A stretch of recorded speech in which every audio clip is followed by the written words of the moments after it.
ইউকিমুনাস সালাত ওয়া ইউতুনাজ যাকাত, যাকাত দেব। এখন বলেন 5, বলেন 5, 10, 20, 25, 30, এই হলো যাকাতের নিয়ম। 5 কি? কোন খনিজ পদার্থ পাওয়া গেলে রাসূল বলছেন, কোন এলাকায় খনি পাওয়া গেল, যেমন উত্তরবঙ্গে কয়লার খনি পাওয়া গেল, ঠিক না ঠিক? এই কয়লার খনির 5 ভাগের 1 ভাগ গরিবকে দিতে হবে। কিন্তু দিছে এই পর্যন্ত? নিজেদের পেটিতে ভরে না, গরিবকে দিবে কখন? 2 নম্বরে 10, আপনি খেতে ফসল লাগালেন, আল্লাহর বৃষ্টিতে ফসল হলো, আপনি কোনো সারের ব্যবস্থা করলেন না, 10 মনে কয় মন? 1 মন গরিবকে দিবেন। আর যদি আপনি পানি সেচ দেন, আপনি সার দেন 20 মনে 1 মন। 25টা ছাগল আপনি পালছেন, কয়টা? 25টা ছাগল আপনি ছেড়ে দেন, বাহিরে গিয়ে খেয়ে আবার ঘরে ঢুকে আপনি ছাগলের খাদ্য কিনতে হয় না, তাহলে একটা ছাগল কাকে দিবেন? গরিবকে দিবেন। 30টা গরু অথবা 30টা ওট পালছেন, আল্লাহর খেতে চড়ে বরে রাখায়, বাহিরের ঘাস খেয়ে ঘরে চলে আসে, খাদ্য কিনতে হয় না, কিনতে হলে আবার যাকাত নাই। কি সহজ দেখেন, কারণ গো খাদ্য, ছাগলের খাদ্য, এগুলোর দাম বেশি না কম? বেশি। আপনি কিনলে আপনি দিবেন কেন? এমনি তো জান বাঁচে না। 30টা যদি হয়, একটা গরিবকে দিবেন, গরিবের গোস্ত খাওয়ার স্বাদ মিটবে, ঠিক না ঠিক? কি সুন্দর করে আল্লাহ বলছেন যাকাত দিবা। যারা যাকাত দেয় না, তাদের এই যাকাতের টাকা তাদের চেহারায় আল্লাহ আগুন দিয়ে ছেঁক দিয়ে দিবেন, সূরা তাওবা। আবার রাসূল বলছেন বকার বড় সুজাউ নাকরা, যারা যাকাত দেয় না, এই টাকাগুলো সাপ হয়ে তার গলায় পেঁচিয়ে দেওয়া হবে, তার গাল কামড়াবে আর বলবে আনা কানজুকা আনা মালুকা। এই জন্য আল্লাহ রাব্বুল আলামিন বলছেন রাসূল সাল্লাল্লাহু আলাইহি ওয়াসাল্লামের মাধ্যমে 100 টাকা 2.5 টাকা যাকাত দিতে হবে। কয় টাকা? কয় টাকা? 1000 টাকায় 25 টাকা। 1000 টাকায় 25 টাকা। যদি 1 বছর ব্যাংকে জমা থাকে, কয় বছর? 1 বছর পরিপূর্ণ হতে হবে। আর আপনি হিসাব করে এই যাকাতটা আদায় করে দিবেন। যাকাতটা তুখাযু মিনাল আগনিয়া তারুদ্দু ইলাল ফুকারা, ধনীর ঘাড় মটকায় নেবেন, গরিবকে দিবেন। কোন ধনীর টাকা কোন গরিবের কাছে গেছে তার কোনো চিহ্ন থাকবে না। যাকাতের লুঙ্গি শাড়ি বলতে কিচ্ছু নাই। যাকাত দিতে হবে যাতে গরিব স্বাবলম্বী হয়ে ওঠে। যেমন এখন যেহেতু রাষ্ট্রীয়ভাবে যাকাত দেওয়ার সিস্টেম নাই, আপনি টার্গেট করেন আপনার নিকটাত্মীয়কে। সূরা বাকারার 177 নম্বর আয়াত, আতাল মালা আলা হুব্বিহি যাবিল কুরবা ওয়াল ইয়াতামা ওয়াল মাসাকিন। আল্লাহ বলছেন আমার ভালোবাসায় প্রথম নিজের নিকটাত্মীয়কে দিবা। নিকটাত্মীয় আপনার ভাই, আপনার বোন, আপনার চাচা, আপনার খালু, আপনার মামা। পিতামাতাকে যাকাত দেয়া হারাম। যাকাত দেয়া কি? অসম্মানী। আপনার ভাইকেও যখন দিবেন আপনি বলবেন না যত তোরে যাকাত দিচ্ছি খা, ভাইকে বল তোরটা তুই খা। কারণ যাকাত একটু নিজেকে ছোট ছোট মনে হয়, ঠিক না বেটি? আপনি বলবেন ভাই এই টাকাটা রেখে দেন, এই টাকাটা রেখে দেন। আপনার যাকাত আদায় কবুল করবেন কে? আল্লাহ। বোনকে দিবেন, আপনার বোন তো, বোনকে দিবেন, বোন এই টাকাটা রেখে দেন। আপনার যাকাত কি হয়ে যাবে? আদায় হয়ে যাবে। আপনি আগে টার্গেট করেন। আর ফি সাবিলিল্লাহর খাত, যেটা কোরআনী আন্দোলন যারা করেন, এই কোরআনী আন্দোলনের খাতে যাকাতটা দিবেন। 8টা খাত। কয়টা খাত? 8টা খাত। সূরা তাওবার 60 নম্বর আয়াত, ইন্নামাস সাদাকাতু লিল ফুকারা'i ওয়াল মাসাকিন ওয়া ইবনিস সাবিল ওয়াল আমিলিনা আলাইহা। 8টা খাত আল্লাহ বর্ণনা করেছেন, এর বাইরে যাকাত দিবেন না। এরপরে আল্লাহ রাব্বুল আলামিন বলছেন বিল আখিরাতি হুম ইউকিনুন, আখিরাতকে চোখের সামনে রাখবা। আখিরাতকে যদি কেউ চোখের সামনে রাখে, কোনোদিন সে চুরি করতে পারে না, কোনোদিন অন্য নারীর দিকে তাকাতে পারে না, ঠিক তবে ঠিক, কোনোদিন পরকিয়া করতে পারে না, কোনোদিন বিবির গায়ে হাত তুলতে পারে না, বিবিকে মারতে পারে না। মেয়ে হওয়ার কারণে অনেকে বিবিকে মারে, এরা কুফরি করে। কারণ কাফেরদের খাসলত বলতে গিয়ে আল্লাহ বলছেন সূরা নাহলের ভিতরে, ইযা বুশিরা আহাদাহুম বিল উনসা দাল্লা ওয়াজহুহু মুসাওয়াদ্দা, যখন কাফেরকে মেয়ের সুসংবাদ দেওয়া হতো তাদের চেহারাটা কালো কুচ্ছিত হয়ে যেত। আর রাসূল বলতেন যেই ঘরে প্রথম সন্তান মেয়ে, ওই ঘর হলো বরকতের ঘর। সুবহানাল্লাহ।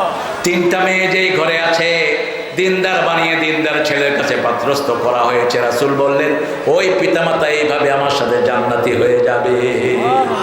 আরো আস্তে কর সুবহানাল্লাহ। ওয়াবিল আখিরাতি হুম ইউকিনুন, আখিরাতকে চোখের সামনে রাখবেন। সূরা নামের 31 নম্বর আয়াত, ইয়াহমিলুনা আওজারহুম আলা যুহুরিহিম, যত চুরি করে করেছি সব মাল কোথায় থাকবে?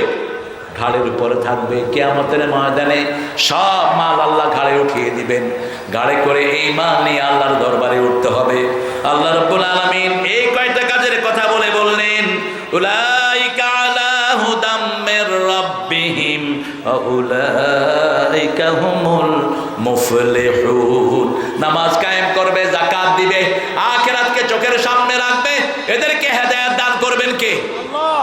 আমরা আমাদের বাচ্চাদেরকে নিয়ে নামাজ পড়বো, রাজি আছি তো ইনশাআল্লাহ? সামনের দিনগুলো আসতেছে কঠিন।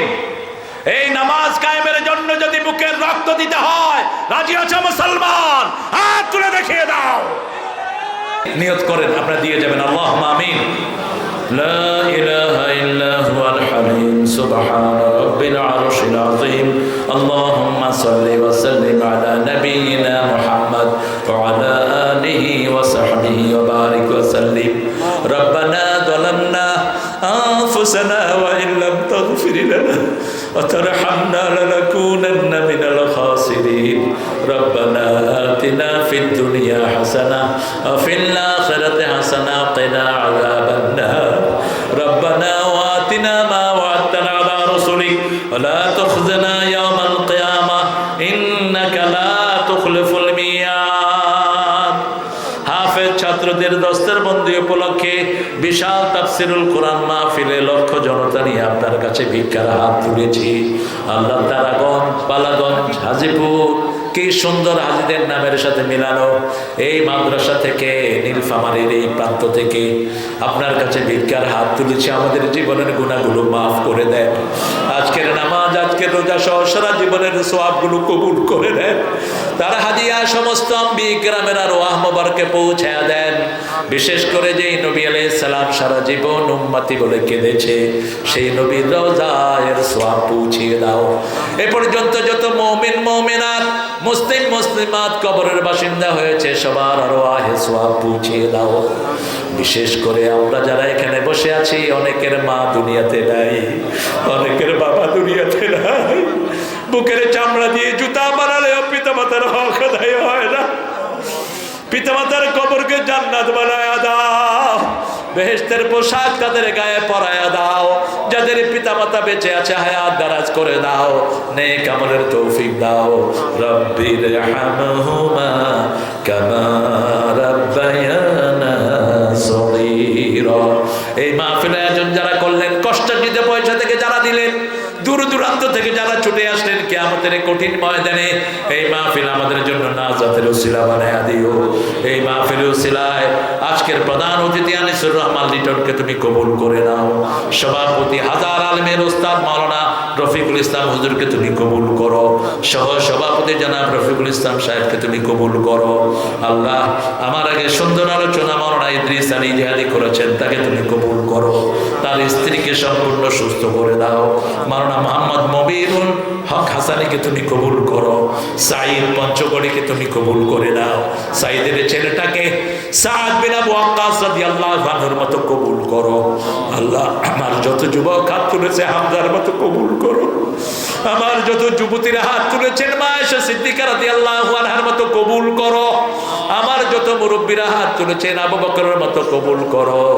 আমার যত শিশুরা হাত তুলেছেন হাসান হোসেন রাদিয়াল্লাহু আনহুর মতো কবুল করো। আল্লাহ, এলাকার হিন্দু ভাইদেরকেও কোরআনের জন্য কবুল করো। আল্লাহ, আমার যত চাষিরা আছে সবাইকে তুমি কবুল করে নাও। আল্লাহ, উত্তরবঙ্গের প্রত্যেকটা ঘরকে কোরআনের ঘর বানায় দাও। আল্লাহ, আমার দেশের পুলিশ, আর্মি, র্যাব, বিডিআর যারা বর্তমানে দেশ চালাচ্ছে তাদেরকেও কোরআনের জন্য কবুল করো। আল্লাহ, যেভাবে ভালোবেসে আমরা তোমার কোরআনের ময়দানে ছিলাম, এভাবে সমাজে ভালোবেসে তোমার নামাজকে কায়েম করার তৌফিক আমাদেরকে দান করে দাও। পরীক্ষার্থী ছেলে মেয়েদেরকে পরীক্ষায় কামিয়াবি দান করে দিও। যেই ঘরে মেহমানের খাওয়ার ব্যবস্থা হয়েছে ওই ঘরের মানুষদেরকে তুমি কবুল করে নিও। আল্লাহ রাব্বুল আলামিন, আমার সাথে এসেছে এই এলাকার মানুষকে হজের মতো ফরজের দায়িত্ব আঞ্জাম দেয়। আমার প্রিয় মাওলানা আব্দুল সালাম হাফিজাহুল্লাহ, অধ্যাপক আব্দুল সালাম, আল্লাহ তাকে তুমি কবুল করো। সাদিকা, তারপরে তার 3টা বাচ্চাকে তুমি কবুল করে নাও। আল্লাহ তার সাথে যারা তোমার খুশির নিয়তে হজ করাচ্ছে তাদের সবাইকে তুমি কবুল করে নাও। আল্লাহ রাব্বুল আলামিন বাংলাদেশের প্রত্যেকটা ঘরকে তুমি কোরআনের ঘর বানায় দাও। আল্লাহ সুদানে আমার ভাইদেরকে তুমি হেফাজত করো। যারা মুসলমানদের রক্ত নিচ্ছে ওদের রক্তকে সারা দুনিয়ার মানুষের জন্য হালাল করে দাও। আল্লাহ ইহুদির বাচ্চাদেরকে দুনিয়া থেকে নিশ্চিহ্ন করে দাও।